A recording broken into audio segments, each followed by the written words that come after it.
Rizkiku ada di langit, bukan di tempat kerja. Belajar tawakal kepada putri 10 tahun. Hatim Al-Asam rahimahullahu ta'ala, salah seorang ulama besar kaum muslimin, teladan kesederhanaan dan tawakal. Hatim rahimahullah suatu hari berkata kepada istri dan 9 putrinya, bahwa ia akan pergi untuk menuntut ilmu. Istri dan putri-putrinya keberatan, karena siapa yang akan memberi mereka makan? Salah satu dari putri-putri itu berusia 10 tahun dan menghafal Al-Quran. Dia menenangkan semua. Biarkan beliau pergi. Beliau menyerahkan kita kepada Zat yang maha hidup, maha memberi rizki, tidak pernah mati. Hatim pun pergi. Hari itu berlalu, malam datang menjelang. Mereka mulai lapar, tapi tidak ada makanan. Semua mulai memandang protes kepada putri 10 tahun yang telah mendorong kepergian ayah mereka. Putri hafal Al-Quran itu kembali meyakinkan mereka. Beliau menyerahkan kita kepada Zat yang maha hidup, maha memberi rizki, dan tidak pernah mati.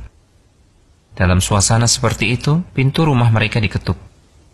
Pintu dibuka, terlihat para penunggang kuda. Mereka bertanya, "Adakah air di rumah kalian?" Penghuni rumah menjawab, "Ya, kami memang tidak punya apa-apa kecuali air." Air dihidangkan, menghilangkan dahaga mereka. Pemimpin penunggang kuda itu pun bertanya, "Rumah siapa ini?" Penghuni rumah menjawab, "Hatim Al-Asam." Penunggang kuda terkejut. "Hatim, ulama besar kaum muslimin?" Penunggang kuda itu mengeluarkan sebuah kantong berisi uang dan dilemparkan ke dalam rumah. Dan berkata kepada para pengikutnya, "Siapa yang mencintai saya, lakukan seperti yang saya lakukan."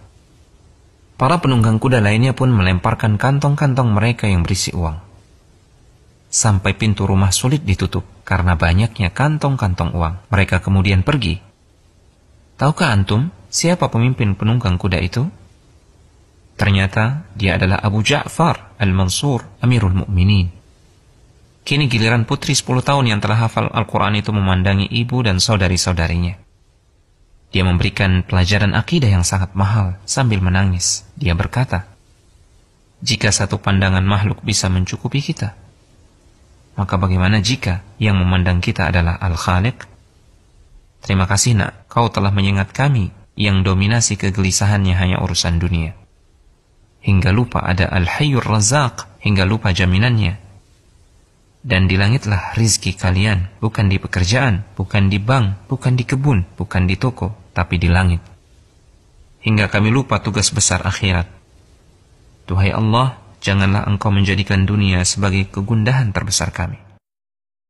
وَفِي السَّمَاءِ رِزْقُكُمْ وَمَا تُوعَدُونَ فَوَرَبِّ السَّمَاءِ وَالْأَرْضِ إِنَّهُ لَحَقٌّ مِثْلَ مَا أَنَّكُمْ تَنطِقُونَ